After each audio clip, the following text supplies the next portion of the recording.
This channel does not promote any violent, harmful, or illegal activities. All content provided by this channel is meant for an educational purpose only. রাজ্যে প্রাথমিক নিয়োগ মামলায় রায় ঘোষণা করবে Kolkata high court. ঠিক দুপুর 2টোয় হবে রায় দেবে হাইকোর্টের ডিভিশন বেঞ্চ। প্রাথমিকের 32,000 শিক্ষকের চাকরি বাতিল করে দিয়েছিলেন হাইকোর্টের তৎকালীন বিচারপতি অভিজিৎ গঙ্গোপাধ্যায়।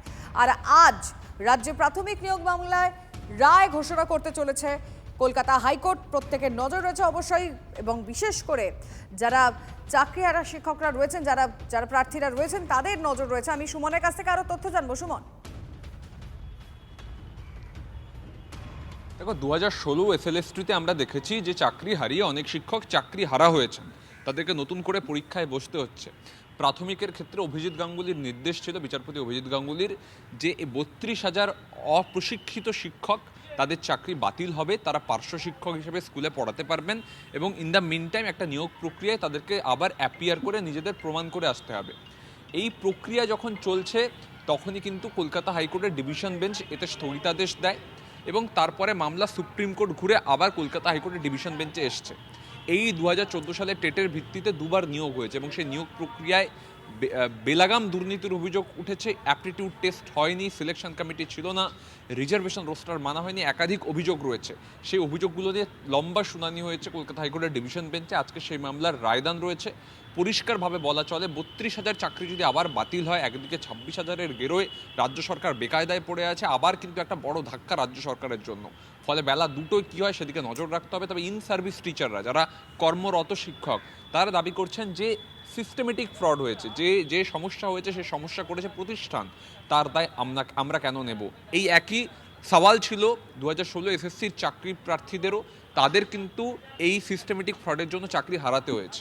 আজকে প্রাথমিকের শিক্ষকদের কি হয় সেদিকে নজর রাখতে হবে। লিমা, তুমি নজর রাখো। যোগ্য চাকরি প্রার্থীর বক্তব্য আমাদের কাছে এসছেন, এবং যোগ্য শিক্ষক তাদের তরফে কি বক্তব্য সামনে এলো শুনবো। এসএসসি 26,000-কে দেখে আমরা একটা অশনি সংকেত পাচ্ছি। আবার যদি এই 32,000-এর চাকরি সম্পূর্ণভাবে প্যানেল উড়িয়ে দেয়, তাহলে যারা এর মধ্যে যোগ্য শিক্ষক ছিল তারাও নিজেদের সম্ভাবনা শেষ হলো, এবং তার সাথে আবার নতুন করে যদি আবার পরিকল্পনা যদি চলতে থাকে, এই রাজ্য সরকার, এই পর্ষদ, এই কমিশন, তাদের একটাই লক্ষ্য থাকে দুর্নীতি করে দুর্নীতিবাদদের জানতানো প্যানেলের মধ্যে ঢোকানোর চেষ্টা করা হয়।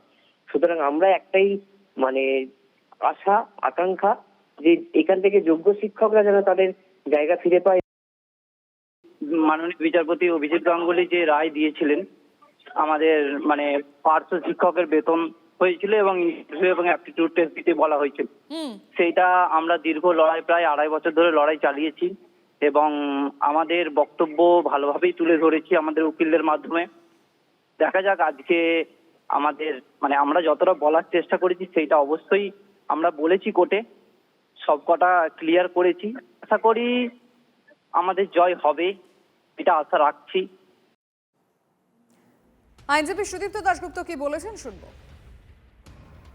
এই রায়ের ওপর কিন্তু 32,000 না, যদি আপনি ক্যান্ডিডেট হিসেবে ধরেন 1,25,000-এর ক্যান্ডিডেটের ভাগ্য নির্ভরশীল। কেন বললাম? 32,000 জন চাকরি পেয়েছে, বাকি যে 1,25,000 তারা কিন্তু যে দুর্নীতির অভিযোগ করা হয়েছে, তারা যে অভিযোগ করেছে এই বিভিন্ন ক্যান্ডিডেটরা, তাদের বক্তব্য এই দুর্নীতির জন্য তারা চাকরি পায়নি। তাই জন্যই কিন্তু সিঙ্গেল বেঞ্চ অর্ডার দিয়েছিলেন যে নতুন করে 1,25,000-কে নিয়ে ইন্টারভিউ করতে হবে। অবশ্যই আশা করব যে প্রকৃত ন্যায় বিচার হবে। আমি এই মুহূর্তে সরাসরি চলে যাব যারা চাকরিহারা শিক্ষকরা রয়েছেন এবং যারা যোগ্য শিক্ষকরা একসঙ্গে মিলে তারা প্রতিবাদ করছেন। সুপ্রিয় আমাদের প্রতিনিধি রয়েছে। সুপ্রিয়, আজকে আর কিছুক্ষণ পর রায় ঘোষণা হতে চলেছে, তার আগে তারা কি মনে করছেন, আজকের দিনটা কতটা গুরুত্বপূর্ণ তাদের কাছে? দেখো, বেলা 2টোর পর কলকাতা হাইকোর্টের ডিভিশন বেঞ্চের তরফ থেকে আজকে এই মামলার যে রায়, সেই রায় ঘোষণা হওয়ার কথা রয়েছে।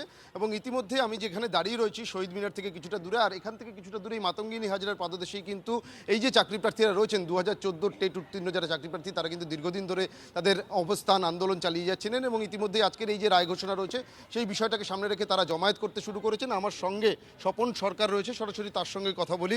দুপুর 2টোর পর রায় ঘোষণা হওয়ার কথা, 12 তারিখ ইতিমধ্যেই শুনানি পর্ব শেষ হয়েছে। হয়েছে, কতটা আশাবাদী আপনারা আজকের এই রায়কে ঘিরে? দেখুন, আমরা বিচার বিভাগের উপরে সবসময় আস্থা রেখেছি, কারণ এই চাকরিটা 32,000 চাকরি যখন আমাদের হাইকোর্টের সিঙ্গেল বেঞ্চ বাতিল করে অভিজিৎ গাঙ্গুলি, তখন এটা একটা ক্লেম হয়েছিল যে যারা চাকরি প্রার্থী তাদের কথা শোনা হয়নি।